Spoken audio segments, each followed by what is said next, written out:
Halo, selamat malam. Presiden terpilih Pilpres 2024 Prabowo Subianto membuka lebar kesempatan partai-partai lawan untuk bergabung dengan koalisi gemuknya Prabowo Gibran. Partai Nasdem dan Partai Kebangkitan Bangsa mengindikasikan akan bergabung ke koalisi pemerintahan. Hal itu memunculkan resistensi dari Ketua Umum Partai Demokrat Agus Harimurti Yudhoyono yang meminta Prabowo mempertimbangkan faktor kesetiaan atau loyalitas. Koalisi bukan hanya soal besar-besaran, jangan-jangan di awal kompak, kemudian rontok di tengah jalan. Wanti-wanti koalisi gemuk Prabowo rontok di tengah jalan. Bersama saya Rifana Pratiwi akan membahasnya selama 1,5 jam ke depan dalam Political Show.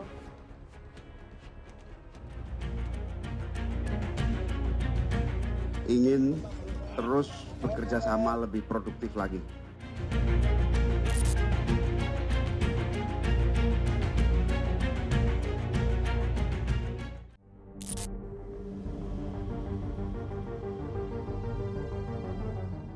Satu persatu, partai anggota koalisi perubahan yang mengusung Anies Baswedan dan Muhaimin Iskandar dalam Pilpres 2024 rontok. Partai Nasdem dan Partai Kebangkitan Bangsa mengindikasikan akan bergabung ke koalisi Prabowo Gibran yang memenangkan Pilpres 2024. Beberapa kali Presiden terpilih Prabowo Subianto menyambangi Ketua Umum Partai Nasdem Surya Paloh di Nasdem Tower, Jakarta Pusat.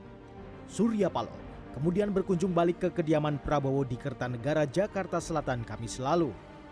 Akhirnya Nasdem resmi mendukung pemerintahan Prabowo Gibran.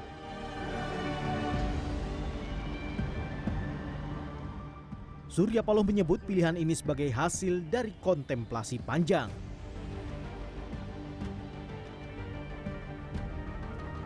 Kalau memang ada opsi karena dasar, bukan saya yang meminta, tapi kesempatan, dorongan, keinginan, spirit mengajak untuk bersama dengan pemerintahan, saya pikir itu lebih baik.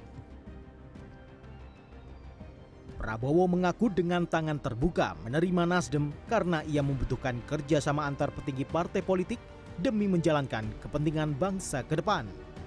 Prabowo juga menyinggung Surya Paloh jadi salah satu orang yang paling awal mengucapkan selamat kepada dirinya saat dinyatakan KPU sebagai peraih suara terbanyak. Kita sepakat bahwa kita akan kerjasama untuk sebesar-besarnya kepentingan rakyat Indonesia. Sebelumnya Prabowo menemui Ketua Umum PKB Muhaimin Iskandar di DPP PKB Rabu lalu. Di hadapan Prabowo, Muhaimin sekaligus mantan cawapres dari Koalisi Perubahan menyatakan ingin bekerja sama dengan pemerintahan Prabowo Gibran. PKB dan Gerindra sebagai partai yang selama ini bekerja sama di parlemen maupun di eksekutif ingin terus bekerja sama lebih produktif lagi. Dengan demikian tinggal Partai Keadilan Sejahtera dari Koalisi Perubahan yang belum menentukan sikap apakah akan bergabung dengan pemerintahan atau menjadi oposisi. Presiden PKS menyatakan akan membawa sikap politik partai tersebut di Dewan Pimpinan Tingkat Pusat dalam waktu dekat. Pimpinan tingkat pusat karena itulah nanti akan memutuskan hal-hal strategis bagi kepentingan apakah akan mengambil koalisi atau oposisi. Menanggapi komunikasi politik Prabowo membangun koalisi gemuk, Ketua Umum Partai Demokrat Agus Harimurti Yudhoyono atau AHY menyerahkan urusan koalisi ke Prabowo Subianto. Namun AHY mewanti-wanti, pertimbangan membangun koalisi bukan hanya soal besar-besaran koalisi, tapi juga setia. AHY khawatir bila awal pembentukan kompak, kemudian di tengah jalan bisa rontok satu persatu. Menurut AHY, koalisi membutuhkan stabilitas. Dalam kesempatan terpisah, Kepala Badan Komunikasi Strategis Partai Demokrat Herzaki Mahendra Putra enggan menyebutkan berapa jumlah kursi kabinet untuk partainya dalam pemerintahan Prabowo Gibran. Namun, Partai Demokrat mengaku akan mengutamakan AHY untuk menjadi menteri dalam kabinet Prabowo Gibran. Kita bicara mengenai sosok, tentunya pertama sudah jelas Ketua Umum kami Mas Ahy itu sosok pertama dan terutama gitu. Untuk nama-nama lain ya kita lihat tadi berbicara mengenai kompetensi ya, bagaimana kerja kerasnya. Kita tahu berjuang untuk Pak Prabowo ini kan bukan hal yang mudah gitu. Mantan Wakil Presiden Yusuf Kala mengomentari pembentukan koalisi besar yang digagas Prabowo Subianto. Menurut JK, kebersamaan yang dibangun merupakan hal yang baik. Sebab Indonesia terlalu besar jika ditangani segelintir pihak saja. Namun JK mengingatkan pentingnya oposisi untuk mengawal pemerintahan.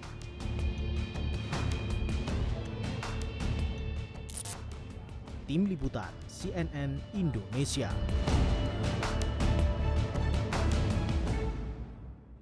Terima kasih Anda masih menyaksikan Political Show. Kini saatnya kita masuk ke segmen Electionpedia. Tim Litbang CNN Indonesia telah merangkum data perolehan suara pemilu 2024 hasil penetapan resmi dari KPU RI yang dikonversi menjadi jumlah kursi di DPR RI atau di parlemen. Kita lihat bagaimana simulasinya. Yang pertama adalah perolehan kursi DPR RI hasil pemilu 2024. PDI Perjuangan tetap kokoh bertengger dengan 110 kursi. Perolehannya 18,97%, menyusul dengan ketat Golkar di 102 kursi, 17,57%, kemudian ada Gerindra dengan 86 kursi, 14,83%, kemudian ada Nasdem dengan 70 kursi, 12,07%, kemudian ada PKB 68 kursi atau 11,7%, ada PKS dengan 53 kursi, 9,14%, PAN dengan 49 kursi atau 8,45% dan Demokrat dengan 42 kursi atau 7,24%. Total ada 580 kursi di DPR RI periode 2024-2029, tapi sekali lagi ini belum hasil resmi karena masih ada gugatan pemilu legislatif di Mahkamah Konstitusi yang bisa mengubah konstelasi kalau kemudian gugatan dari P3 ini diloloskan di Mahkamah Konstitusi, maka akan ada 9 parpol yang tetap bertengger di parlemen dan tentu saja ini perolehan kursinya pasti akan berubah karena P3 masuk mengambil jatah-jatah kursi yang ada di sini. Ini tadi perolehan kursi DPR RI, hasil rekap dari KPU. Kita lihat bagaimana komposisinya ketika partai koalisi Prabowo Gibran harus berhadapan dengan partai koalisi dari Anies Ganjar. Ini sebelum ada yang main mata bergabung ya, kita lihat. Simulasi kekuatan koalisi dan oposisi sebelum PKB dan Nasdem bergabung, ini oposisi jumlahnya 51,90%, terdiri atas PDI Perjuangan, kemudian Nasdem, PKB dan juga PKS. Ini sebenarnya cukup solid ya untuk bisa jadi check and balances. Sementara koalisinya di 48,10%, terdiri atas Gerindra, Golkar, PAN dan Demokrat. Tapi sayang sekali tampaknya iman para ketua umum parpol ini tidak kuat-kuat amat, mereka langsung nyebrang melabuhkan perahunya atau melabuhkan partainya ke koalisinya Prabowo. Kita lihat simulasi kekuatannya setelah ada partai yang kemudian memilih bergabung. Kita lihat oposisi jadi 28,12% karena tinggal PDI Perjuangan dengan PKS. Sementara koalisinya gemuk sekali 71,88%, terdiri atas PKB, Gerindra, Golkar, Demokrat, PAN dan Nasdem. Ini sebetulnya mirip ya dengan koalisinya Pak Jokowi yang sekarang dan koalisinya Pak Susilo Bambang Yudhoyono pada 2009-2014. Jadi memang tradisi koalisi gemuk tampaknya ingin sekali dipertahankan oleh siapapun presiden yang terpilih. Tapi koalisi gemuk dengan banyak partai politik di dalamnya tentu saja banyak kepala, banyak keinginannya, macam-macam. Tidak bisa semuanya dipenuhi dan rentan sekali untuk rontok, rentan sekali untuk keropos. Dan bagaimana dengan loyalitas? Kita lihat dulu di 2009-2014 Pak SBY kerepotan dengan koalisi gemuknya. Banyak partai yang kemudian berulah. Demikian juga dengan Pak Jokowi dengan koalisi gemuknya. Banyak juga partai yang berulah.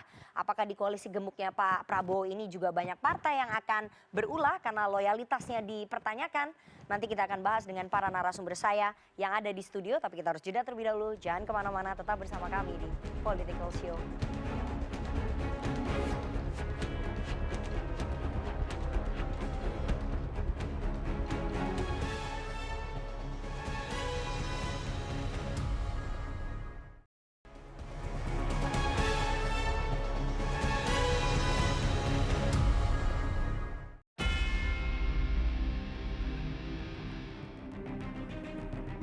Kita sepakat bahwa kita akan kerjasama untuk sebesar-besarnya kepentingan rakyat Indonesia.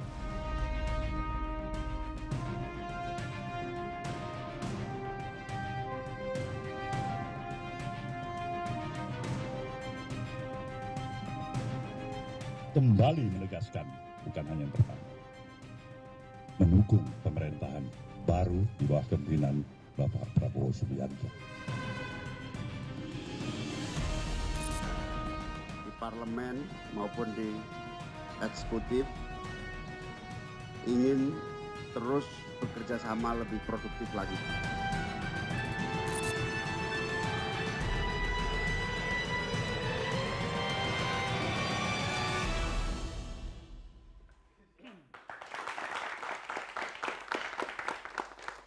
Terima kasih Anda masih bersama kami di Political Show. Presiden terpilih Pilpres 2024 Prabowo Subianto membuka lebar kesempatan partai-partai lawan untuk bergabung dengan koalisi gemuknya Prabowo Gibran.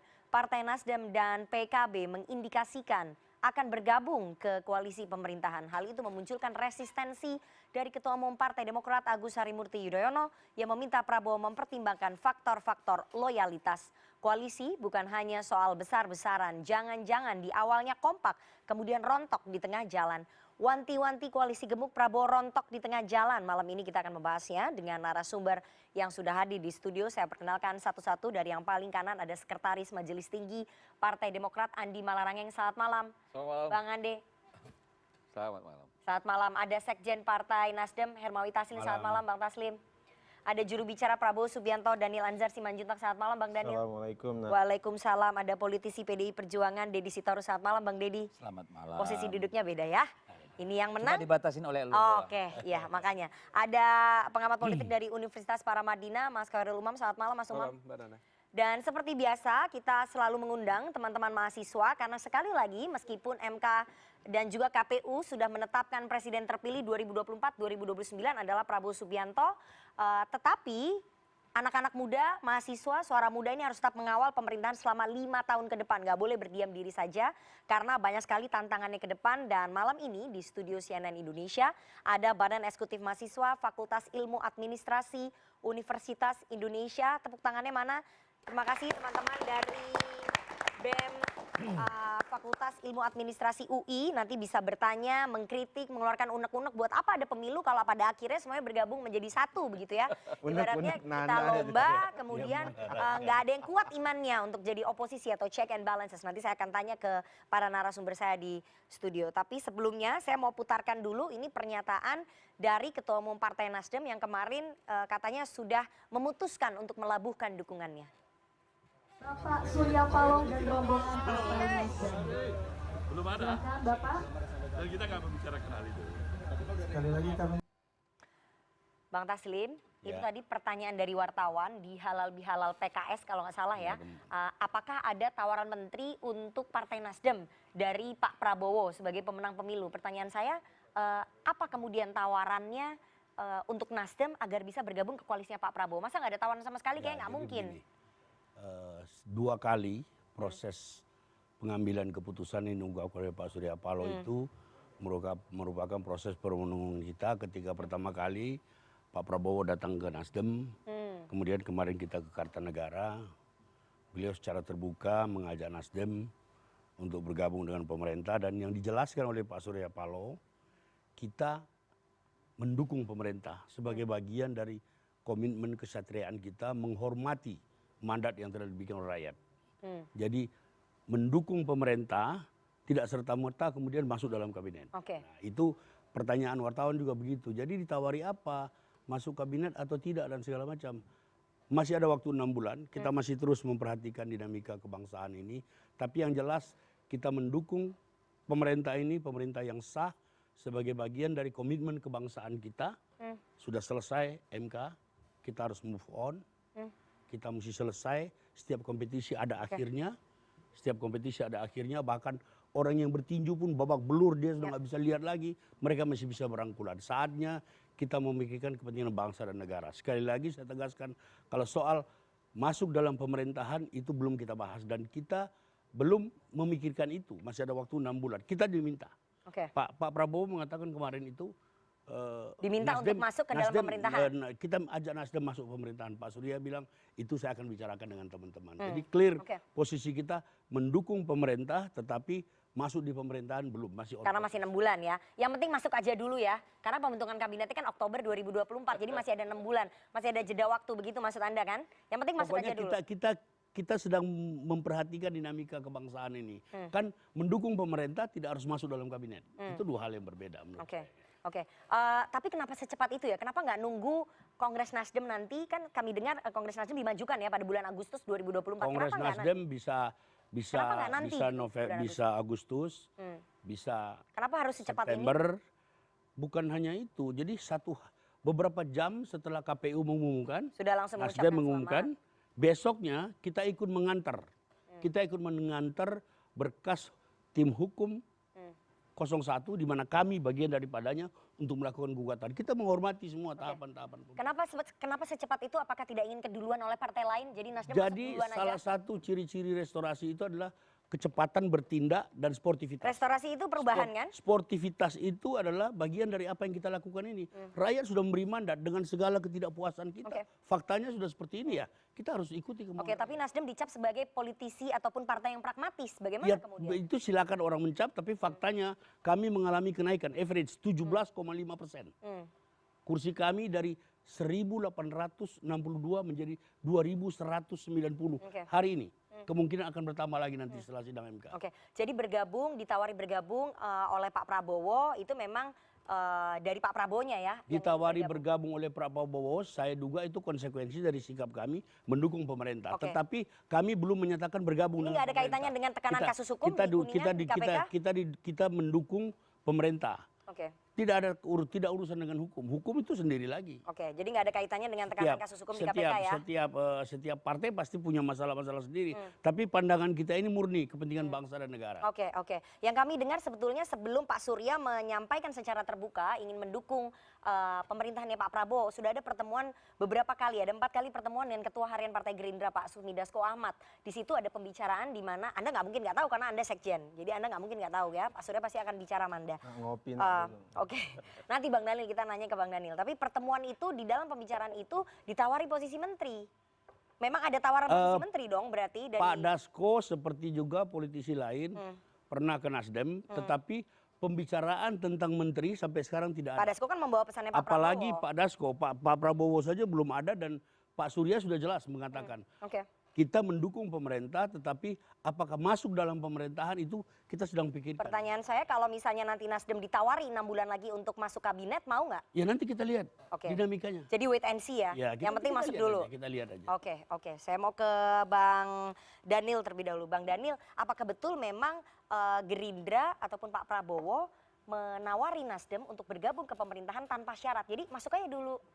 Pembicaraan menteri nanti. Jadi ada dua hal. Hal yang pertama itu memang kan sejak awal Pak Prabowo menyatakan bahwasannya komitmen beliau, watak politik beliau itu mempersatukan politik rekonsiliatif. Bahkan sebelum maju menjadi capres, proses maju menjadi capres, Pak Prabowo sudah komunikasi dengan Nasdem, gitu kan. Tapi kemudian keputusannya Nasdem kemudian kemudian di situ sudah ada janjinya ya. Ya, kemudian Nasdem memutuskan tetap mendukung Pak Anies itu lain hal. Pun demikian sebenarnya keinginan untuk bicara dengan PDIP dan sebagainya. Artinya memang sejak awal jalan politik yang dipilih Pak Prabowo itu adalah politik mempersatukan. Nah, kemudian kedua, secara praksis ketika Pak Prabowo terpilih menjadi presiden, maka kan ada, saya sering nyebutnya sebagai power dilemma. Kita tentu menghadapi power dilemma. Di satu sisi Pak Prabowo ingin dan Mas Gibran itu ingin bahwasannya pemerintahan ke depan itu efektif, bisa akseleratif. Nah, tentu membutuhkan dukungan parlemen yang kuat untuk mendukung semua kebijakan Pak Prabowo dan Mas Gibran. Di sisi lain, dilema sisi lain tentu kita paham betul ada ongkos demokrasi. Ongkos demokrasi yang saya maksud adalah kita ingin demokrasi kita sehat dengan pressure group yang mumpuni. Pressure group yang mumpuni tentu di parlemen salah satunya, salah duanya ya masyarakat sipil, salah tiganya presenter. Itu bisa juga, itu kan mereka bisa jadi kelompok penekan. Nah itu bagian yang memang dipikirkan Pak Prabowo. Nah tentu jalan ini dipilih. Hari ini tentu Pak Prabowo sedang sebutlah mencoba menelusuri, termasuk Nasdem, termasuk PKB, termasuk PDI Perjuangan. Jadi, nah sampai dengan detik ini bahasa yang digunakan Nasdem adalah siap bekerja sama, bahasa yang digunakan oleh Gus Muhaimin dan PKB siap bekerja sama. Tapi maknanya bekerja sama bersama-sama di dalam pemerintahan atau menjadi kelompok penyeimbang itu kita belum tahu. Oke, tapi kan Anda tadi katakan bahwa ada ongkos politik ya. There's no such thing as a freelance. Tidak ada makan siang yang gratis dalam politik ya. Ketika kemudian partai politik ingin bergabung gitu. Jadi itu sudah diketahui juga ya oleh Pak Prabowo ketika mengajak Nasdem dan PKB bergabung bahwa ada ongkos politik yang harus dibayar, memberikan karpet merah, memberikan kursi kabinet. Tentu pasti ya. Kondisi itu kita dipahami betul oleh Pak Prabowo. Dan sudah disiapkan. Tapi kan ya nanti kita lihat. Masa nggak disiapkan? Ya, nanti kita lihat. Kita kan belum tahu apakah Nasdem akan bersama di pemerintahan atau tidak. Nah tentu berbeda perlakuannya antara jamaah koalisi yang sejak awal bersama dengan jamaah masbuk. Yang baru masuk ya. Ini kan Nasdem dan PKB kalau dalam sholat itu jamaah masbuk. Tentu halnya berbeda. Apa yang membedakan? Ya pasti berbeda. Jatahnya. Ya misalnya begitu. Kan ini terkait bukan sekedar bagi-bagi kursi, tapi kemudian komitmen untuk berkontribusi terhadap bangsa dan negara. Itu yang dipikirkan oleh Pak Prabowo. Tapi ketika mengajak Nasdem dan PKB bergabung, Pak Prabowo pasti sudah menyiapkan dong. Kita lihat nanti kan belum tahu kita apakah Nasdem nanti jangan-jangan Pak Surya Paloh memutuskan jadi di luar pemerintahan. Kan bisa jadi. PKB memutuskan. Iya, tapi kan belum dinyatakan apakah di kabinet atau di luar kabinet. Mendukung pemerintah itu kan bisa bermakna di dalam pemerintahan atau di luar pemerintahan. Atau mungkin ada kekhawatiran dari Pak Prabowo dan Gerindra kalau Nasdem dan PKB bergabung mendukung pemerintahan tapi bersikap dua kaki gitu. Pak Prabowo salah satu kapasitas Pak Prabowo selama ini adalah membangun soliditas tim yang kuat. Saya yakin kalau sudah dalam satu kabinet, dalam satu tim, saya yakin semuanya akan kompak. Berarti masih ada kekhawatiran ataupun pertanyaan? Enggak ada kekhawatiran. Pak Prabowo. Yang khawatir terkait itu adalah Nana. Enggak, Pak Prabowo makanya kan tadi belum clear tuh Nasdem dan juga PKB mau masuk kabinet atau hanya mendukung pemerintah. Nah ini kan ada PKB, kan ada pertanyaan. Ada Nasdem, ada PDI Perjuangan loh, PDI jangan Perjuangan lupa. belum ngomong apa-apa, Iya betul, ada PDI Perjuangan. Jadi kan semuanya punya kesempatan yang sama. Baik. Kita berarti menunggu dalam posisi Gerindra dan Pak Prabowo menunggu sikap resminya Nasdem. Mau hanya masuk mendukung pemerintahan tapi nggak bergabung ke kabinet. Nah itu mungkin yang menjadi pertanyaan ya. Saya akan putarkan pernyataan dari Pak Prabowo dan juga Mas AHY berikut ini. Kita sepakat bahwa kita akan kerjasama untuk sebesar-besarnya kepentingan rakyat Indonesia. Semua kekuatan yang bisa bergabung untuk bekerja untuk rakyat, memberi suatu pemerintahan yang kuat dan efektif di tengah dinamika dunia sangat dinantikan oleh rakyat kita. Oke, ini adalah pernyataan dari Mas AHY ya. Saya bacakan ini di layar Anda. Menurut Mas AHY, Ketua Umum Partai Demokrat, soal koalisi besarnya Pak Prabowo yang jelas semangatnya bagus kalau semakin kuat koalisinya. Tapi harus dipertimbangkan faktor-faktor lain, bukan hanya besar-besaran koalisi, tapi juga setia dalam setia. Ini dalam sekali maknanya, setia dalam setia ya. Karena dalam perjalanannya kita tahu awalnya kompak, kemudian di tengah jalan bisa rontok satu persatu. Inilah yang kita butuhkan, stabilitas koalisi, kekompakan koalisi. Saya mau langsung ke Bang Andi. Bang Andi, pernyataan Mas AHY ini menyindir siapa sih? Yang punya naga-naga, punya bibit-bibit tidak setia, bibit-bibit bisa merontokkan koalisi, ini maksudnya menyindir Nasdem? Itu enggak menyindir siapa-siapa, itu barangkali adalah pernyataan berdasarkan pengalaman. Oh pengalaman dihianati gitu maksudnya? Enggak, pengalaman masa lalu aja bahwa begini. Pengalaman masa lalu sama siapa? Coba yang lebih clear lagi. Ada kebutuhan dari Pak Prabowo untuk punya dukungan mayoritas di parlemen. Itu jelas fakta, karena sekarang ini kami berempat dari koalisi Indonesia Maju ini hanya punya kursi 48%. 48 ya, 48,1%. Sehingga kan masih minoritas. Betul. Sementara walaupun ini sistem presidensial, ya, tetapi dukungan parlemen dalam berbagai macam kebijakan-kebijakan pemerintahan yang berupa misalnya undang-undang, peraturan pemerintah, perpu juga, itu banyak hal juga membutuhkan dukungan dari parlemen. Sehingga budgeting juga ya, anggaran. Kalau tidak punya dukungan mayoritas, maka susah nantinya jalannya pemerintahan. Karena itu mungkin Pak Prabowo merasa perlu untuk menarik atau mengajak teman-teman yang berada di luar yang tadi sekarang kita berbeda kubu 01, 03, sebagian masuk dalam pemerintahan sehingga kalau misalnya ada satu partai ditambahkan kan sudah lebih dari 50%. Oke, ini kan udah ada nih satu. Gitu? Memang kalau dua kan agak lebih besar sedikit.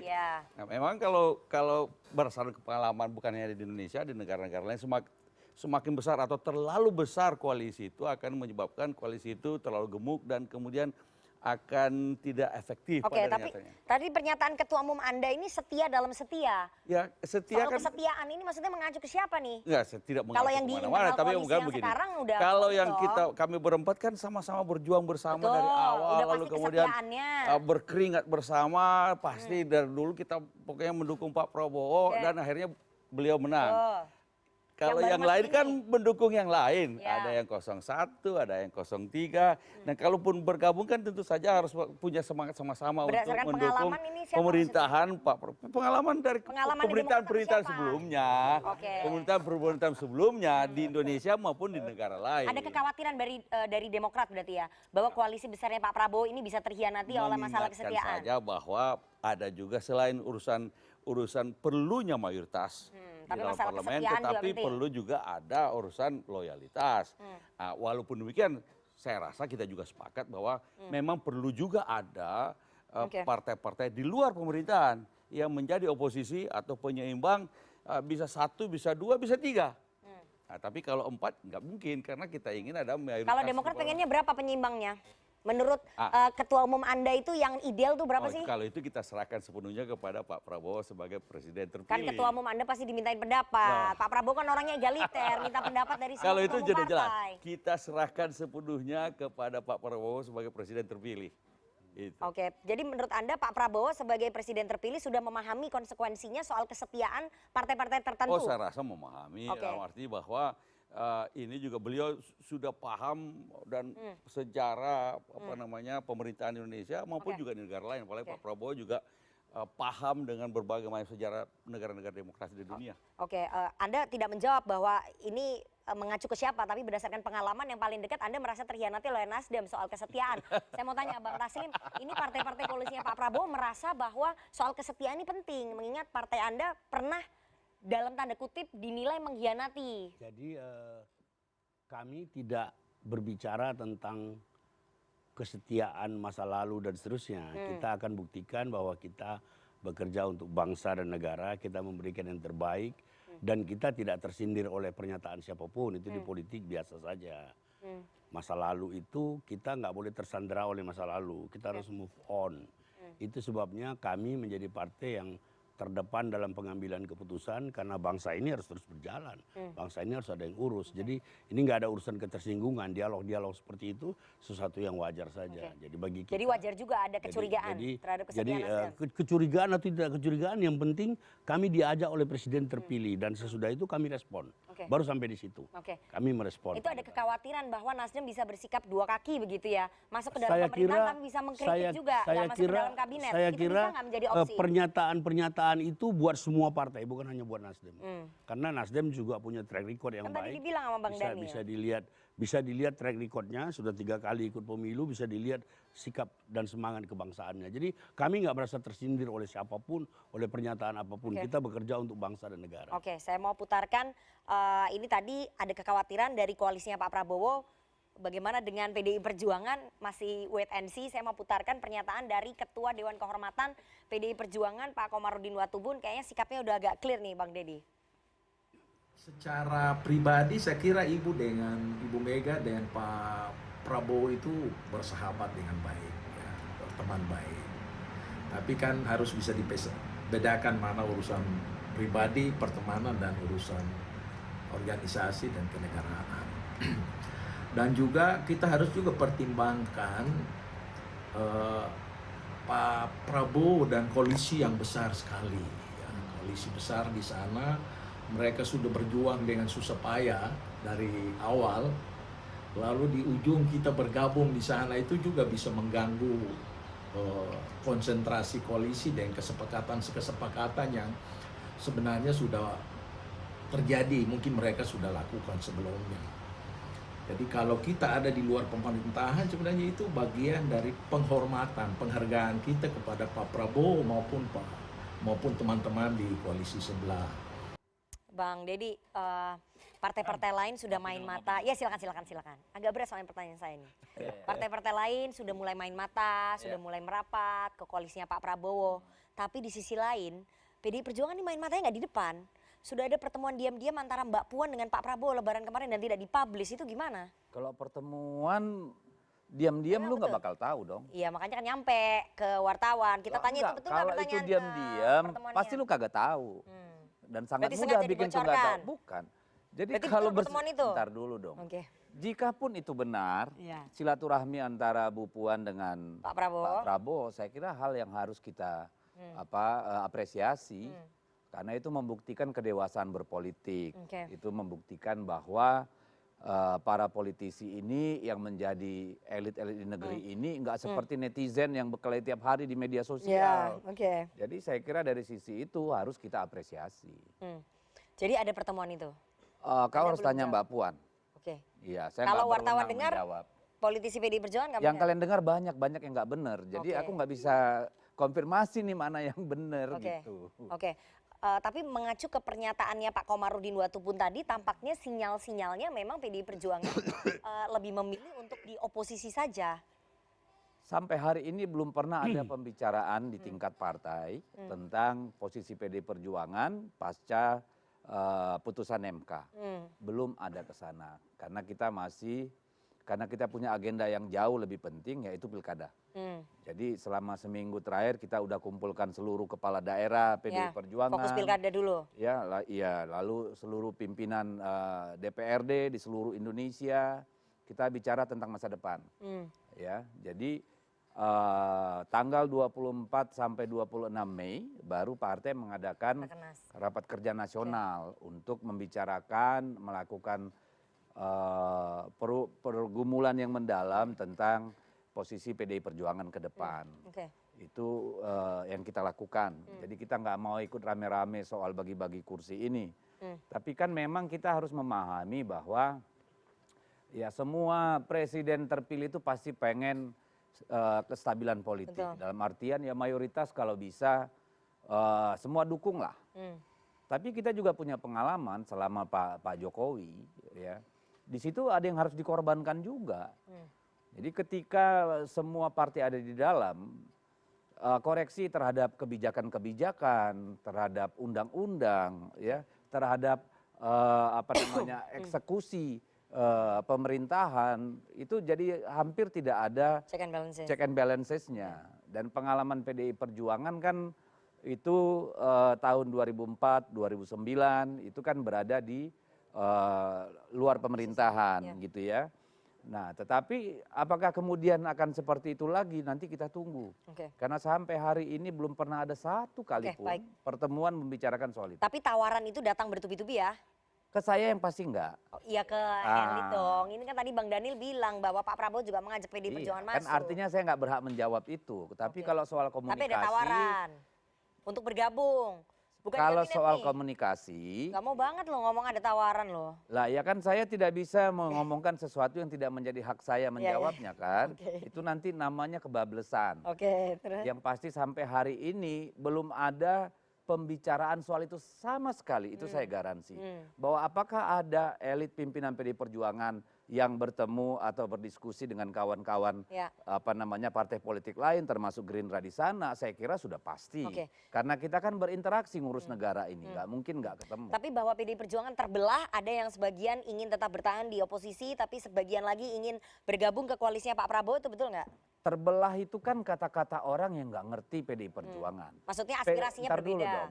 Kalau tidak ada aspirasi yang berbeda bukan partai politik, itu gerombolan. Di PDI Perjuangan itu semua orang berhak melakukan aktivitas politik, berhak berbicara sampai partai memutuskan. Dulu waktu sebelum penetapan calon presiden juga begitu. Tapi begitu partai memutuskan ya tidak ada. Jadi kalau ada orang yang bilang, oh PDI Perjuangan terbelah, ya lu belajar dulu politik, belajar dulu sejarah PDI Perjuangan. Karena dalam demokrasi perbedaan kan harus hidup. Sehingga dia dicapai satu konsensus bersama dan dibuat keputusan oleh pimpinan. Berarti memang ada suara-suara aspirasi yang berbeda. Ya kalau nggak ada, itu hansip. Ya, atau katakanlah ormas, kalau partai politik pasti ada pemikiran yang berbeda dong. Baik, saya mau ke Mas Umam. Mas Umam, udah cukup? Udah cukup. Nanti kita nanya lagi. Tajam. Ya. Terus sampai ngopi gue tadi. Ngopi lagi. Terus Mas Umam, Anda melihat resistensi dari partai-partai koalisi pendukungnya Pak Prabowo yang lama terhadap kedatangan dari partai-partai baru gitu. Anda melihat itu nggak, riak-riak resistensi itu? Kalau resistensi rasa-rasanya semua masih dalam tahap yang terukur ya. Karena bagaimanapun juga politik akomodasi per hari ini itu menjadi sebuah kebutuhan. Bahkan kalau misal dalam konteks upaya untuk menghadirkan stabilitas pemerintahan dalam transisi kekuasaan yang baru, praktis ini hukumnya wajibul wujub. Sewajib-wajibnya wajib. Karena 48% itu praktis belum memenuhi. Dari angka psikologis sampai kemudian kebutuhan untuk menghadirkan stabilitas. Kalau misal belajar dari era pemerintahan Pak SBY, kemudian Pak Jokowi, praktis minimal 60%. Tapi kalau misal kemudian mau stabil betul 70%. 70% itu relatif cukup bisa kemudian menjadi dasar bagi sebuah pemerintahan untuk menghadirkan tadi stabilitas, kinerja, fokus dan sebagainya. Dengan catatan model koalisi yang memang betul-betul disiplin.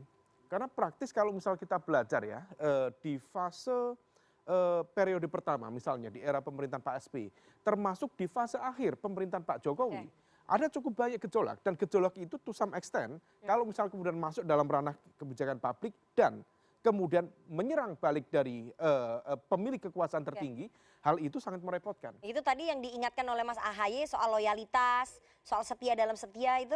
Ya, kalau misal kemudian merujuk, kalau misalnya Mas AHY kemudian menyampaikan itu sebagai sebuah upaya untuk mengingatkan, to some extent agak make sense juga. Mengapa? Itu bagian dari resistensi ya?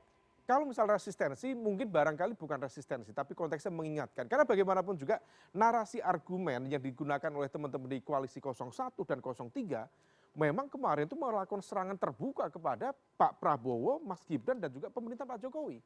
Bahkan Caimin misalnya dengan jurus selepetnya itu yang dulu dia hadir di acara IKN ya, di peresmian IKN, di perdebatan kemarin dia menyerang balik. Mas AHY juga mengkritik IKN, terus habis itu jadi Menteri ATR datang ke IKN. Artinya dalam konteks ini bahwa upaya untuk mengingatkan itu, nah itu menjadi bagian dari dinamikanya. Nah makanya kalau misal kembali lagi, sekali lagi tadi konteksnya, itu bisa jadi menjadi sebuah upaya untuk negosiasi dalam arti barangkali partai di dalam terutama yang tadi disampaikan oleh Mas Daniel itu menjadi penting dan relevan. 4 partai yang menjadi pengusung utama maka statusnya harus berbeda. Tadi kalau misal diistilahkan masbuk itu penumpang itu utama dengan penumpang cadangan. Karena jangan sampai kemudian karena misal jumlah kursinya lebih besar, lebih kuat, maka kemudian perhatiannya lebih besar. Saya pikir enggak, keringatnya berbeda, usahanya berbeda. Saya gini, kenapa kita harus terjebak bahwa yang namanya pemerintahan dalam sistem presidensial ini harus majority total? Karena kan kalau tadi belajar dari kasus Pak SBY, dukungannya tidak maksimal di tahun 2004, survive kok 2 periode. Pak Jokowi juga begitu. Jadi ini kan nggak seperti Amerika misalnya, ketika di DPR tidak setuju tentang budget, maka berhenti itu pemerintahan. Kalau kita kan nggak, pakai sebenarnya sebelumnya APBN sebelumnya belum. Lalu kalau undang-undang misalnya atau kebijakan yang baik lalu ditolak oleh partai-partai politik, maka partai politik itu akan dihukum oleh para pemilih berikutnya. Jadi kalau menurut saya tidak perlu ini dibangun satu narasi bahwa seolah-olah tanpa koalisi yang mayoritas di parlemen, maka pemerintahannya akan lumpuh. Jadi ini menurut saya satu catatan tambahan ya. Oke, ini kita harus break nih. Itu sama extent yang menjadi catatan Bang Deddy, betul relevan. Tetapi juga di saat yang sama, kalau misal kemudian ada model koalisi besar, tapi kemudian di saat yang sama atas nama misalnya hak pengawasan di DPR, kemudian dia merepotkan pemerintahan, itu dalam konteks tertentu itulah yang kalau repot kan biasa. Nah itu yang kemarin, kita lanjutkan nanti ya di segmen selanjutnya. Kita harus pemerintahan Pak Jokowi kalau cuma repot dalam demokrasi harus sudah siap repot. Kita harus jeda terlebih dahulu.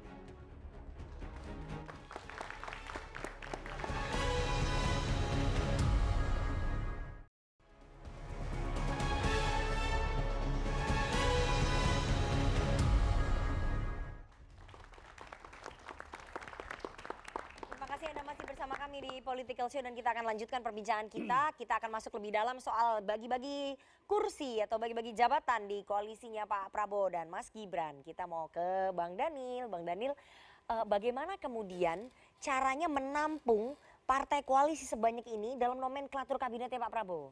Ya kan jelas ya, undang-undang mensyaratkan ya maksimal 34 ya, atau otomatis itu harus dihormati.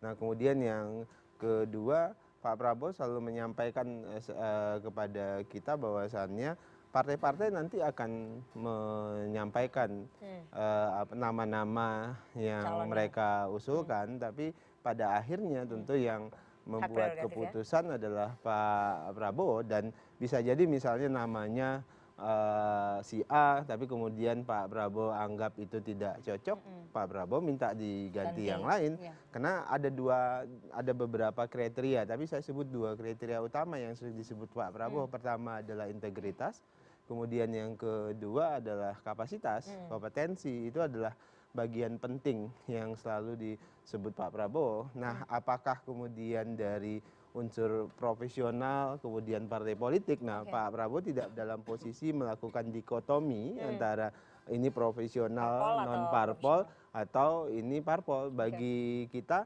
Pak Prabowo ya orang-orang dari partai politik banyak yang profesional gitu. Jadi bisa jadi kemudian banyak dari partai politik, kemudian ada juga dari non partai. Jadi bahasa yang digunakan ya dari partai politik dan non partai, karena kita tidak mau terjebak seolah kalau dari partai politik tidak profesional, padahal di partai politik banyak ahli hukum, banyak ahli keuangan, banyak ahli ekonomi dan sebagainya.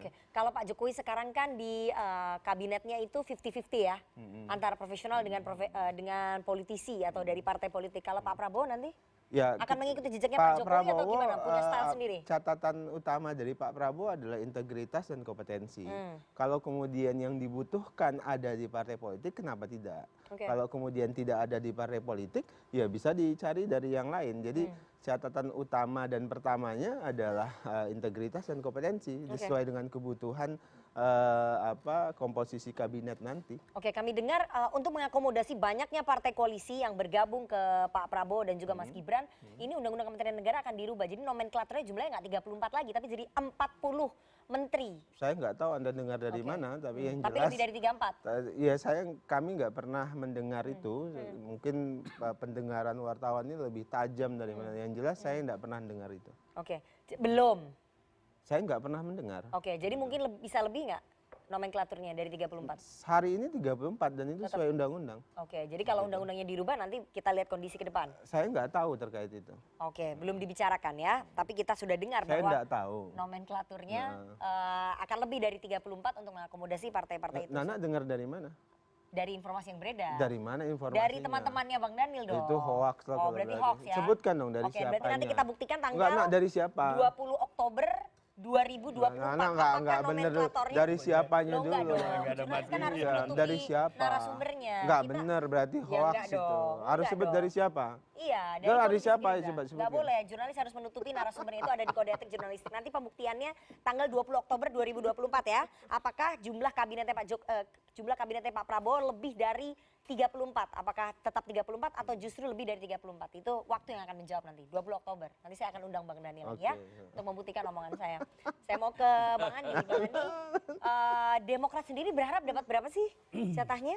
Kalau itu belum kita, artinya Di kita dalam- serahkan semuanya kepada Pak Ya, Prabowo. pasti, Tapi tapi kan ada yang kami tahu aspirasi. sekarang ini adalah Pak Prabowo sedang melakukan memikirkan tentang desain kabinet, nomenklaturnya dan sebagainya. Karena beliau mempunyai program-program yang memang khas dalam proses kampanye dan bagaimana itu diakomodasikan di dalam struktur pemerintahan atau kabinet. Dan beliau punya waktu cukup lama, jadi tidak usah buru-buru. Pengalaman kami dengan Pak SBY, saya rasa juga Pak Jokowi biasanya urusan orang-orang. Jadi kalau desain kabinet bukan orang, tapi strukturnya. Tapi biasanya kalau zaman Pak SBY itu kira-kira Oktober berbicara tentang orang dan baru kemudian partai-partai diminta untuk mengajukan nama. Kita lagi nggak bicara orang, kita bicara jumlah. Nah, kemudian apa? Termasuk jumlah.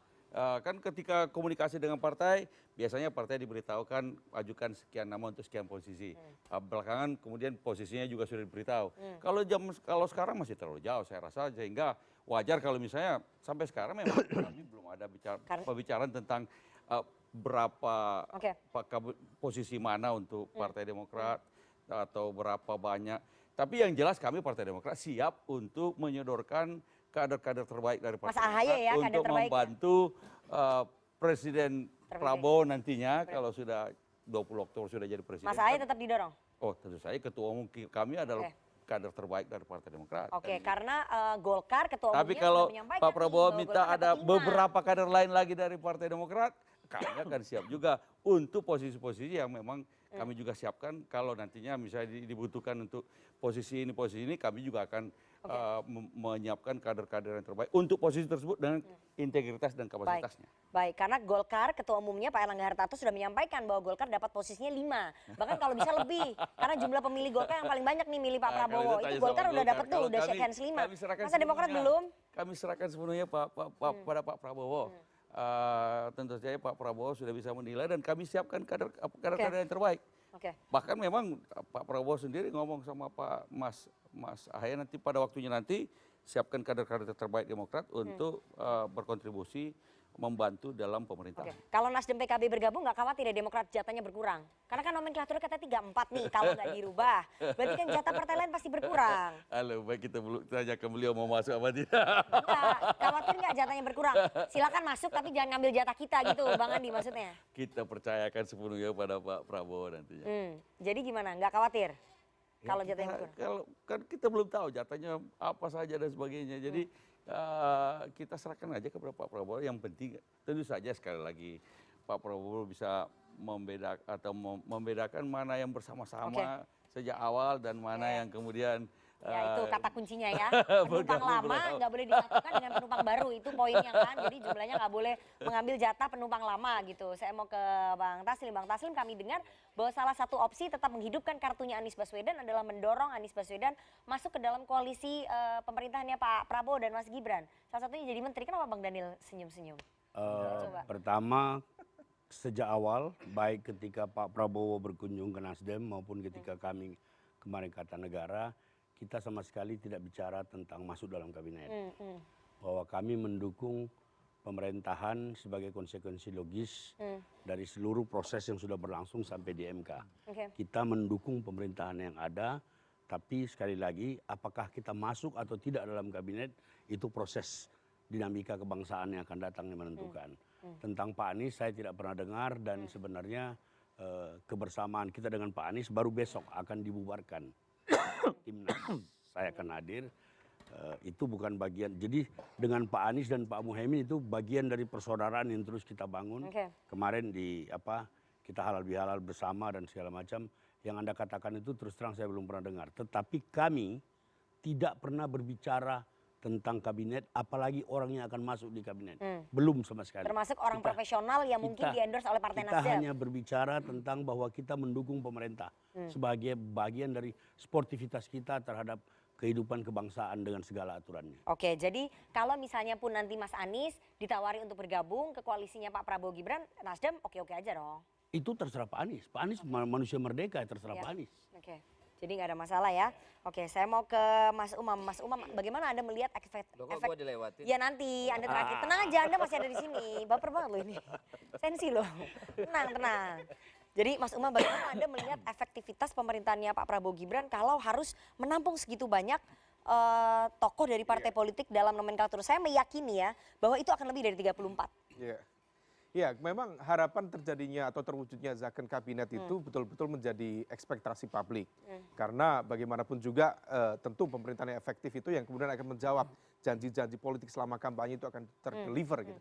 Tapi begini, dalam tradisinya dari nomenklatur 34 kementerian berdasarkan Undang-Undang Kementerian Negara, seringkali itu memang sudah terbagi. Ya. Belajar dari era pemerintahan Pak SBY, era pemerintahan Pak Jokowi, itu udah 50-50. 50% untuk profesional, 50% untuk kalangan partai politik. Nah kalau misal kemudian, meskipun ya dengan catatan tadi juga disampaikan Mbak Nana, meskipun dari profesional pun juga mendapatkan endorsement dari partai politik. Nah maka kalau misal kemudian situasinya seperti itu, maka ini tinggal proses negosiasi saja, negosiasi kompromi pada level mana. Karena dalam proses negosiasi sendiri tidak hanya membuka apakah kemudian harus dikonversi dalam bentuk kursi di kementerian. Bisa saja untuk dalam tanda kutip pengamanan politik, pengamanan penegakan hukum. Karena ada sisi-sisi rentan yang kemudian menjadi alat negosiasi bargaining position dalam proses pemerintahan ke depan. Nah ini yang kemudian menjadi salah satu opsi. Oke, efektif Ada opsi yang lain yang barangkali kalaupun kemudian kalau misal dianggap ya revisi atau amandemen Undang-Undang Kementerian Negara itu terlalu vulgar hanya untuk mementingkan politik akomodasi, maka opsi yang lain adalah penambahan pada porsi wakil menteri. Karena di 34 kementerian itu tidak semuanya sekarang memiliki wakil menteri. Dan wakil menteri sebenarnya tidak dibatasi juga harus satu. Bisa saja wakil menteri satu, wakil menteri dua. Ini sekedar untuk membuka atau memperlebar ruang ruang manuver, ruang. Tapi tetap politik akomodatif berarti bagi-bagi. Iya, tetap politik akomodasi. Kalau misal memang itu menjadi concern dari pemerintahan Pak Prabowo. Tetapi sekali lagi masyarakat yang akan ngecek tadi yang disampaikan Bang Daniel, integritas dan kapasitas. Kalau misal memang ternyata tidak begitu logik, ya saya pikir kita bisa melakukan evaluasi bersama-sama. Oke, saya mau ke PDI Perjuangan. PDI Perjuangan bagaimana melihat bagi-bagi kursi menteri di koalisinya Pak Prabowo Gibran ini?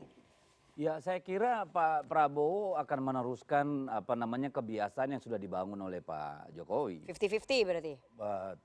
Saya kira bukan soal 50-50-nya. Tapi bahwa ternyata untuk membangun kekuasaan yang absolut itu ya harus sebanyak mungkin partai politik masuk dalam kekuasaan. Karena demikian bisa melakukan apapun yang dirasa perlu gitu. Absolut itu gimana Bang maksudnya? Ya kalau sampai 71% kan sudah absolut, yang lain nggak penting. Berarti disisakan dua, PDI Perjuangan dengan PKS. Bisa saja, kan bisa saja Nasdem juga, kan belum putus juga mereka. Tapi saya kira kita harus coba melihat apa yang penting sekarang lah. Karena kan tadi itu masih lama. Ya kalau saya berharap kita berikan kesempatan yang leluasa kepada Pak Prabowo untuk memikirkan kabinet seperti apa yang dia mau bangun. Karena beliau ada pada satu periode yang sangat kritikal bagi bangsa ini. Periode di mana bonus demografi kita itu begitu besar. Sehingga tuntutan untuk membuat ekonomi yang sebaik mungkin, distribusi lapangan pekerjaan yang merata di seluruh Nusantara ini, kesempatan-kesempatan untuk melompat menjadi negara yang keluar dari middle income trap itu benar-benar bisa terjadi. Kalau beliau terjebak pada contoh-contoh yang diberikan Pak Jokowi selama 10 tahun ini, beliau akan kehilangan dukungan dalam waktu yang tidak terlalu lama. Kalau menurut saya, karena kita lihat saja pada hari ini, sebulan terakhir ya terjadi cash outflow dari kita itu 10 triliun dalam 1 bulan. Pada saat yang sama dolar kita itu sudah di atas entar dulu ada 16.200 lebih. Ya, inflasi kita mulai merangkak, harga bahan pokok di bawah merangkak terus. bulan Mei ini hampir semua utility, air, BBM, listrik semua akan menaik. Jadi saya merasa kalau Pak Prabowo ini dicekokin hanya soal sana minta kursi sekian, ini minta kursi sekian, ngurus bangsa ini kapan lagi? Dan bagi saya Pak Prabowo sebagai seorang katakanlah militer ya, TNI harus berani keluar dari perangkap budaya politik yang hanya merupakan kerumunan bagi-bagi itu. Jadi harapan kita Pak Prabowo itu betul-betul membentuk yang namanya zakon kabinet, kabinet ahli. Lupakanlah ya kalaupun mau maksakan harus partai ini banyak wakil menteri, ada komisaris, silakan bagi-baginya di situ. Tapi carilah menteri-menteri terutama dengan portofolio ekonomi. Tapi kabinet ahli di tengah bagi-bagi kursi begini. Saya kira makanya tadi dari awal saya bilang, jangan terjebak pada bahwa di DPR itu harus absolut. Kalau enggak nanti rame. Emang kenapa kalau rame? Kan yang milih katanya 58%. Lalu takut apa? Kan pasti dihukum tuh partai-partai. Tapi kalau terus melanggengkan penyanderaan presiden oleh partai-partai politik, ini justru kebiasaan buruk. Nggak ada bedanya Pak Prabowo nggak menghasilkan sesuatu yang berarti gitu. Oke, silakan Bang Daniel. Apanya ini? Itu ditanggapi dong. Harusnya Pak Prabowo membentuknya tuh kabinet ahli. Ini gimana sih, ngelamun apa ya?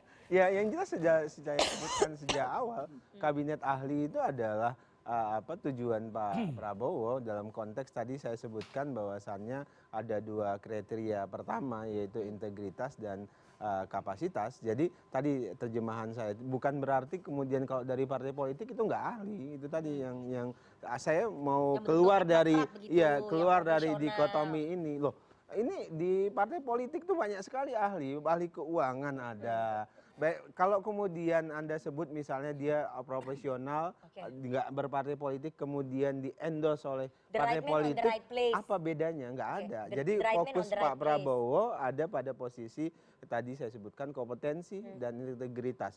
Mau sukunya apa, asal partai politiknya dari mana, dan nggak ada masalah. Mau dia dari partai politik atau dari mana pun, ya benar-benar di bidangnya. Fokus Pak Prabowo itu di situ. Nah, misalnya tadi saya sebutkan, misalnya Demokrat mengajukan beberapa nama. Nah, kemudian kalau dirasakan oleh Pak Prabowo ini nggak tepat. Harus cari orang lain yang dari Demokrat yang punya kompetensi ini begitu. Fokus Pak Prabowo di situ. Kalau misalnya di zaman Pak SBY beberapa nama untuk satu posisi. Iya, betul. Sehingga kemudian presiden nanti akan memilih yang kayak mana begini, Mas AHY kan tidak punya background ATR BPN ya, tapi kemudian menjadi menteri ATR BPN. Itu kan kemudian dipertanyakan oleh banyak pihak. Kalau itu Pak Jokowi yang mengangkat, bukan Pak Prabowo. Iya, makanya itu yang diharapkan supaya Pak Prabowo mungkin tidak mengikuti jejak itu gitu loh. Jadi begini, intinya begini. Kalau saya berbeda pendapat tadi, bahwa tetap saja dibutuhkan mayoritas. Walaupun sistem presidennya mayoritas dukungan di parlemen. Kenapa kalau tidak? Kalau anggaran memang bisa menggunakan anggaran tahun lalu, tapi misalnya undang-undang. Kalau presiden mengusulkan sebuah undang-undang di parlemen, lalu kemudian ditolak di parlemen, kan tidak jadi undang-undang itu. Itu artinya undang-undangnya buruk. Bukan, karena mayoritas tidak mendukung. Karena tidak mungkin undang-undang yang baik, ada aspirasi dari masyarakat masuk dan dipandang penting, ditolak oleh partai-partai. Tetap saja dalam tradisi demokrasi, ketika dukungan minoritas, namanya pemerintahan minoritas, kita sudah punya pengalaman di negara-negara demokrasi lain. Ketika pemerintahan menjadi minoritas, dia akan kesulitan menggolkan undang-undang karena tidak adanya dukungan cukup di parlemen, sehingga pemerintah menjadi tidak efektif. Tapi kalau tadi contohnya udah jelas, Pak SBY 2004 ternyata survive dengan minim. Tapi tahun 2000 tapi kemudian ke Pak SBY walaupun 2004 setelah itu mengajak beberapa partai untuk mendukung pemerintahan, sehingga kemudian dukungannya tetap mayoritas di parlemen, baik 2004 maupun 2009. Nah, tentu saja presiden lain termasuk Presiden Prabowo, saya jadi agak kurang setuju ketika akhirnya supaya pemerintah asumsi seperti itu mengandaikan bahwa partai-partai politik ini adalah penjahat-penjahat. Orang di DPR ini adalah yang nggak peduli. Maksudnya melakukan transaksi. Bukan transaksi, artinya apapun kalau dia bukan dalam pemerintahan, semua yang dari pemerintah pasti disolak. Jadi faktanya di dalam yang harus kita rubah, Pak. Lainnya, makanya demokrasi itu per 5 tahun supaya rakyat bisa menilai partai mana yang membela rakyat apa enggak. Maka kemudian bahwa akan ada keributan pasti. Diganjal di parlemen. Makanya kalau cuma ribut doang. Makanya pemerintahan selalu mengupayakan ada dukungan di parlemen. Karena itu sah-sah saja Pak Prabowo mengajak satu atau dua dari partai-partai lain untuk masuk mendukung pemerintahan Pak Prabowo. Walaupun tidak perlu semuanya, satu juga sebenarnya cukup. Ya, mungkin tapi buat Pak Prabowo pengen semua. lebih baik lagi mungkin tambah dua, tapi tidak perlu semua. Saya kira ya, kalau Pak Prabowo sudah punya bayangan bagaimana dia mengelola pemerintahan, hari ini pun sudah keluar tuh kabinet. Kalau dia sudah punya bayangan yang jelas, begini saya akan mengelola negara. Ini orang-orang yang saya pandang selama pengalaman saya berpolitik sekian, ini akan saya sampaikan. Namanya Gege Wongso. Ini bukan Gege Wongso. Dulu malah Demokrat sebelum pemilu sudah ada kabinet yang dimunculkan sebagai bahan kampanye. Pak Presiden selalu setelah pelantikan Presiden, kemudian beberapa hari kemudian mau itu pengumuman oposisi. kabinet. Udah makin solid oposisi. Jadi makin solid bukan ya. sebelum dilantik. Makin solid sulit oposisi. Belum tentu juga. Oke. Ya, belum tentu. Biasa tadi disampaikan oleh Bang Deddy, di awal kan bisa keras, bisa apa, tiba-tiba saya hanya membayangkan begini. Tadi kan saya sudah bilang, ini fase kritikal bagi bangsa ini. Jadi harusnya mikirnya bagaimana memang kita, karena kan diberi mandat yang luar biasa nih, 48% menurut KPU. Harusnya ini dipakai semodal dasar untuk bilang sama partai-partai, saya kasih kalian, karena ini misalnya kalau PKB masuk, dari dulu kalian peduli karena umat NU itu banyaknya PKI, Kenaker, misalnya, Nasdem apa. Jadi itu ada pada decisionnya presiden. Bukan pada negosiasi dari partai-partai, tapi dia harus punya leadership buat menentukan itu. Tapi kita harus jeda terlebih dahulu, nanti kita tanya bagaimana tanggapan dari teman-teman mahasiswa, apakah mereka kecewa dengan sikap dari partai-partai ini yang cepat sekali melabuhkan dukungannya ke koalisinya Pak Prabowo, atau mereka berharap tetap ada check and balances. Jangan kemana-mana, tetap bersama kami di Political Show.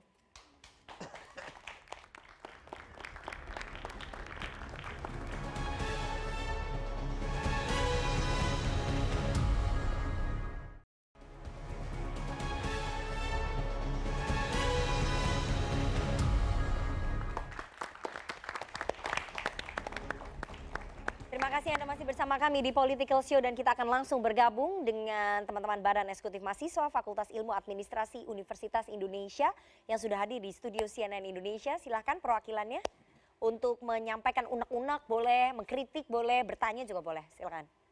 Oke. Selamat malam, nama saya Tamara Fiaci. Di sini saya selaku Wakil Ketua Departemen Kajian Aksi Strategis dan Propaganda dari Universitas Indonesia.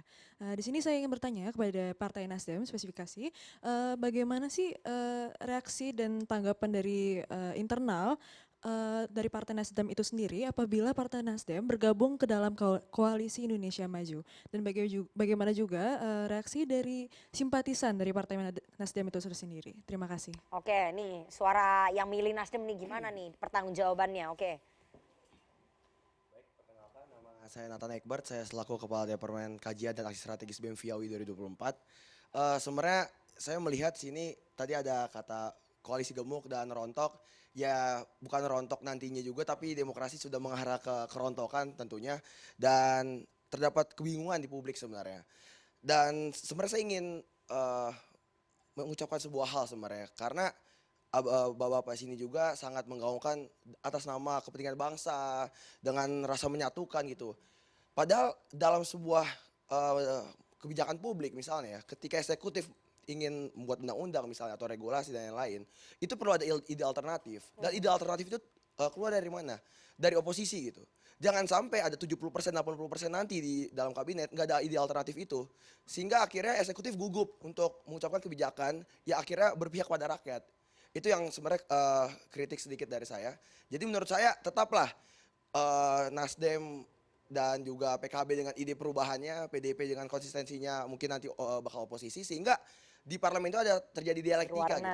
Ya. Jadi ada ide-ide lain, ide-ide baru sehingga itu bisa di-mix gitu. Jadi jangan takut pada perbedaan. Demokrasi itu bukan menyatukan perbedaan, tapi merawat perbedaan.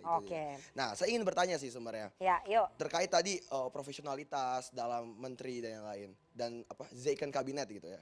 Mungkin saya bisa dalam bahasakan juga sistem merit ya. Nah, saya bingung bagaimana, kan ini akhirnya hanya terjadi seperti transaksi kue, bagi-bagi kue, dan ada transaksi politik yang akhirnya bukan mementingkan kompetensi. Bayangin, misalnya tadi ada proporsional 50% dan 50%. bagian dari partai politik, 50% orang profesional. Bisa nanti ini koalisi gemuk. Tiba-tiba akhirnya ada 70% dan 80% orang per partai politik. Iya, yang berpartai politik dan hanya sisa 20%. Bagaimana Pak Prabowo dan Mas Gibran itu menjamin terjadinya orang-orang yang ditempatkan itu, menteri-menteri yang ditempatkan itu mempunyai profesionalitas gitu. Oke. Terima Ya. kasih. Menarik sekali pertanyaannya dan kritikannya. Jadi gimana, silakan dijawab langsung Bang Daniel. Ya sederhana, tadi ada 2 kriteria penting, itu adalah integritas dan kompetensi. Itu adalah saringan pertama yang akan dilakukan oleh Pak Prabowo. Tadi saya sebutkan misalnya Demokrat mengajukan beberapa nama begitu. Nah tentu Pak Prabowo akan perhatikan, akan melakukan penelusuran orang ini punya integritas enggak, latar belakang dia seperti apa, kemudian dia punya kompetensi enggak yang seperti dibutuhkan oleh Pak Prabowo. Nah itu saringan pertama. Saya cuma begini loh, publik kita harus dibangun kesadaran bahwasannya jadi seolah-olah kami yang masuk partai politik itu nggak profesional begitu loh. Saya misalnya latar belakang saya dokter bidang ekonomi, Bang Andi itu dokter ahli politik, beliau ini ahli hukum. Kami berangkat dari dunia profesionalisme, tapi kemudian ketika dunia profesionalisme kami itu keluar semangat ingin mengabdi di ruang publik, kami masuk partai politik. Karena partai politik yang bertarung di ruang publik. Saya mau sampaikan begini, jangan sampai kemudian orang nanti ketika berpolitik dia pakai jubah lain. Ini banyak sekarang orang mau dia sejatinya itu mau bertarung dan punya motif elektoral. Tapi karena kita terus-menerus mendegradasi partai politik, akhirnya dia nggak pernah masuk partai politik, nggak satria. Ada yang berjubah ormas agama misalnya nanti, ada yang berjubah akademisi, ada yang berjubah makanya saya selalu bilang, kalau Anda mau bertarung, Anda mau jadi pemimpin bangsa, masuk partai politik, rasakan perjuangan dan dinamika di partai politik. Dengan cara begitu, maka politik kita itu jadi terang benderang dan satria. Menurut saya begitu. Oke, Bang Taslim, silakan, bagaimana pertanggungjawaban suara Nasdem gitu ke pemilih? Saya mau menjawab Tamara tadi, pertanyaan yang bagus. Kita juga latar belakangnya aktivis. Kalau seusia Anda, saya akan mengajukan pertanyaan yang sama. Jadi begini, yang terjadi kemarin itu sebuah kompetisi, persaingan. Kompetisi itu ada endingnya, ada akhirnya. Kita berbicara ini soal kepentingan bangsa dan negara, bukan permusuhan yang kita bangun. Bukan kalau sudah berbeda lalu berbeda dan seterusnya. Kita ini kumpulan orang-orang waras yang selalu berpikir untuk kepentingan bangsa dan negara. Kami mengambil sikap itu justru berdasarkan masukan dari konstituen. Hari ini Nasdem punya kursi 2.190. Itu bukan kaleng-kaleng. Kami mengalami kenaikan 17,5%. Dan semua yang disuarakan oleh Pak Surya Paloh itu merupakan kristalisasi dari bawah. Kenapa? Kita membangun kedewasaan. Ada saatnya. Ada saatnya. Saya bilang orang petinju pun sudah babak belur, matanya ngelihat pun udah nggak bisa. Di ronde terakhir mereka bisa berpelukan. Yang kita bangun tuh sportivitas. Hanya dengan sportivitas kita bisa membangun bangsa ini. Sportif kan nggak selalu harus bergabung. Betul. Kami tidak bergabung, belum bergabung dengan pemerintah. Kami mendukung pemerintah yang sah. Mengapa kita mendukung pemerintah? Karena itu sudah melalui proses. Ketika kami mengakui ketetapan KPU, besoknya saya yang ikut ke MK mendaftarkan. Mendukung mendukung pemerintahan Pak Prabowo Gibran yang sah ditetapkan oleh KPU, tapi belum bergabung. Belum bergabung. Kalau bergabung ya? Dengan pemerintahan itu tadi yang dikatakan tuh masuk kabinet. Itu soal loyalitas itu kemudian yang dipertanyakan. Jadi itu sangat tergantung kepada dinamika politik yang ada. Kita mau berbicara dengan konstituen kita. Sekarang posisi kita seperti ini. Kita akui pemerintah yang sah karena sudah final semua usaha kita sudah lakukan. Dan sudah saatnya kita bergandeng tangan untuk membangun bangsa ini menuju kejayaan yang lebih baik. Baik, silakan Bang Andi menjawab. Memang kalau bergabung dengan pemerintahan Pak Prabowo, memang pemerintahan Pak Prabowo belum mulai. Nanti mulainya Oktober 20. Ya, intinya kita mendukung pemerintahan yang sah, tapi belum bergabung dengan pemerintahan. Nah, tapi intinya bahwa sekarang aja udah nggak kompak ini. Sama Nasdem. Baru di studio saya ini. Kita lihat nanti lagi ya.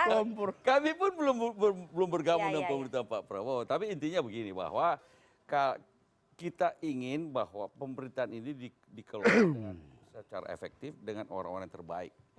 Partai politik salah satu fungsinya adalah fungsi rekrutmen politik, dalam rekrutmen menarik, mencari orang-orang terbaik bangsa masuk ke dalam sektor publik, sektor pemerintahan. Dari berbagai macam kegiatan, dari berbagai macam lapisan masyarakat dan keahlian. Karena itu partai politik juga biasanya partai politik memang menyiapkan berbagai macam kader-kader yang siap untuk masuk ke dalam sektor kalau punya kesempatan untuk menjadi bagian dari kekuasaan. Nah, ketika itu terjadi, wajar sekali kalau pemerintah partai-partai politik kemudian masuk ke dalam pemerintahan dengan kader-kadernya. Baik. Silakan Bang Deddy. Jadi tadi ada harapan dari mahasiswa UI bahwa ya lebih baik tetap aja PDI Perjuangan konsisten di luar begitu ya untuk mewarnai, memberikan alternatif yang berbeda kepada eksekutif nantinya, kepada koalisinya Pak Prabowo. Ya kalau mewarnai kan kesannya seolah-olah itu peran pinggiran. Sementara peran partai politik di parlemen itu ataupun partai politik di luar pemerintahan itu kan bukan kaleng-kaleng juga. Bukan apa, bedanya kan cuma sana dapat jabatan dan privilege, sini tidak. Sebenarnya kan semuanya untuk bangsa dan negara. Jadi kalaupun PDI Perjuangan memutuskan berada di luar pemerintahan, itu juga adalah bagian dari keindahan demokrasi. Ya, kita juga ingin kan PDI Perjuangan sejak awal mengatakan selalu ingin membangun peradaban politik yang baik. Makanya kita menolak bermain-main dengan konstitusi, dengan undang-undang, dengan campur tangan kekuasaan dalam pemilu dan segala macam. Jangan dipandang kalau PDI Perjuangan di luar itu semacam cuma objek tambahan dalam demokrasi. Itu jahat banget gitu loh. Justru kita di luar itu bisa memberikan dukungan terhadap terbangunnya demokrasi yang lebih sehat. Baik. Silakan Mas Umam. Pendek saja, kita udah mau. Iya, memang ini menjadi sebuah pelajaran penting ya bagi masyarakat ya, terutama pada basis pemilih loyal yang betul-betul militan, percaya pada narasi argumen yang selama ini digunakan dalam proses kampanye. Karena ternyata seringkali memang kemudian apa yang menjadi concern itu seringkali tidak merepresentasikan substansi atau inti dari proses dealing yang ada. Nah itulah yang kemudian ketika kemudian terjadi perubahan, banyak masyarakat yang kaget. Nah ini kalau dalam bahasa Arab politik itu kan siasah. Siasah itu diabsorb dalam bahasa Indonesia, siasat. Siasat itu konteksnya ya sesuatu yang kemudian untuk menegosiasikan, meskipun dalam konteks tertentu, ya ini menjadi sebuah catatan betul bahwa hati-hati dengan sikap itu. Adapun misal tadi statement dari Pak Taslim, memang hari ini belum bergabung dengan pemerintahan Pak Prabowo, tetapi kemarin sudah clear, sikap yang clear. Itu bukan sikap yang sikap yang tidak terang. Itu dalam bahasa Caimin itu ceto welo-welo, sudah clear, vulgar. Nah, adapun statement tadi adalah bagian dari face saving strategy atau strategi dalam tanda kutip menyelamatkan muka. Karena bagaimanapun juga harus ada dipertanggungjawabkan kepada basis pemilih loyal yang kemarin dalam tanda kutip yang termakan, sama Tamara ya. termakan narasi dan argumen yang. Ya waktu kita udah habis nih. Lagi, bahwa kalau berada di dalam, ya konsisten. Nggak boleh. Jangan seperti berada di dalam tapi kemudian rasanya rasa oposisi. Ini kayak jangan juga berubah di tikungan kan kayak Demokrat kemarin. Satu lagi Rifana, ini kita harus segera nonton bola. Jangan takut, masih kosong-kosong. Jangan kemana-mana, bersama kami di Political Show. Berapa menit ya?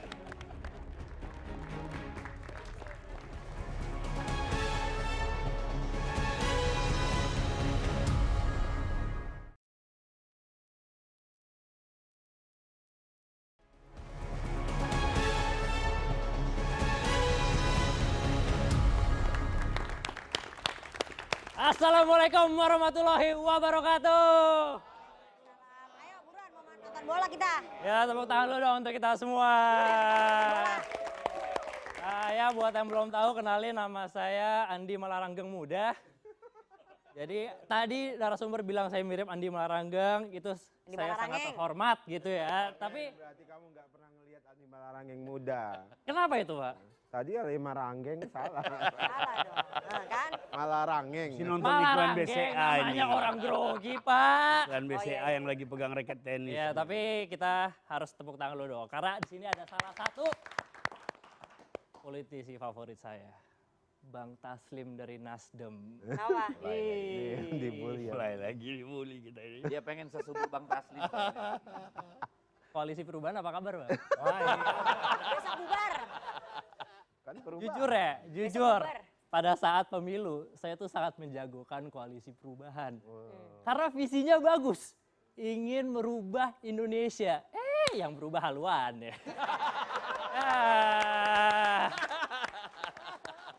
Kalian dengar berita kan? PKB Caimin pindah ke koalisi Prabowo. Yang awalnya selepet-selepet, selingkuh juga ternyata. Tapi dari sini kita bisa ambil kesimpulan.